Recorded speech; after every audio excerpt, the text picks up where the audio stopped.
Great explanation. Today's world, there are so many so-called arranger that does not consider music theory. Maganda lang pakinggan, okay na. Hi, music theory is really the foundation. Okay, thanks for the comment. No? So, I'm just making this video just to reiterate, ano ba talaga yung music theory? Kasi yung iba hindi nila naiintindihan. Ano ba yan? Para saan ba yan? Ganyan. Kasi there are actually a lot of talented people that don't know music theory in general.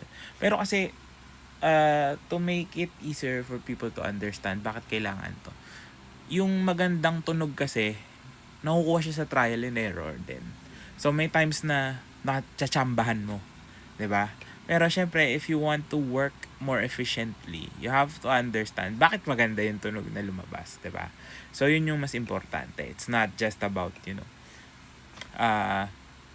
yun nga, sabi natin sa video na yun, lagay-lagay lang ng notes, no? So, music theory is actually helping us in this way, no? Nakarinig ka ng magandang tunog.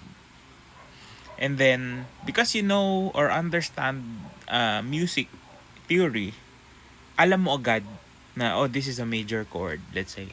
Or minor 7th to, or minor 9th to. So, alam mo na agad ano yung mga nota na ilalagay mo. So, it takes away yung trial and error na sa process mo. Kasi, you know what works and what doesn't. And, sabi ko nga, ang theory kasi is more of putting an explanation on what you already know. Or putting a term for the things that you are doing. Kaya magkaiba yung applied music and music theory. But if you can combine those two together, you will be a better musician, no? In the long run. Kasi nga yung music theory is basically kung ano yung narinig mo, nilalabelan mo siya. 'Di ba? Let's say chords, let's say intervals, kung anong klaseng interval 'yon, 'di ba? So, alam mo na 'yun eh. Pero hindi mo alam ano tawag. Ngayon, yung music theory, binibigyan ka ng way, or parang ang dating nga sa akin nito, kumbaga sa computer hotkeys, na alam mo na pag ganito na napakinggan mo, alam mo na agad yung sound na lumalabas. So, it makes you more efficient.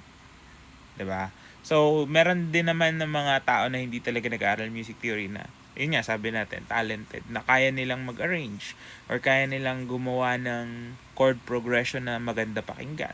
Pero hindi nila alam kung ano yung tawag doon. And that's totally fine. Pero if you want, yun nga, to be more efficient, to be able to work faster, work smarter, not just harder, kailangan talaga may idea ka of how things are. And a deep understanding, no? So, share ko lang din, I think I did an interview with Sir Gerard Salonga before. You can check out my YouTube, may podcast kami. And he told me about his way of arranging. So sabi niya, like, he has this relationship with each note na parang, I forgot, parang binibigyan niya ng character or persona yung bawat note or chord. Hindi ko na maalala, basta parang gano'n. So, that's also his way of writing down music or notating or arranging, no? Meron siyang deeper relationship with each note, each chord na lumalabas. And that's basically music theory na hindi sinulat, 'di ba? Pero lahat ng tao may ganyan eh. Our understanding may be different from each other. But yun nga, yung music theory in a general form or sense is making sense of what we are already doing. Kasi nga sa music application talaga, 'di ba? Pero understanding how music theory works can help speed up yung application na ginagawa nyo. So, importante talaga, no, kahit anong instrument yung ginagamit mo, lalo na kung conductor ka or arranger, or you just work with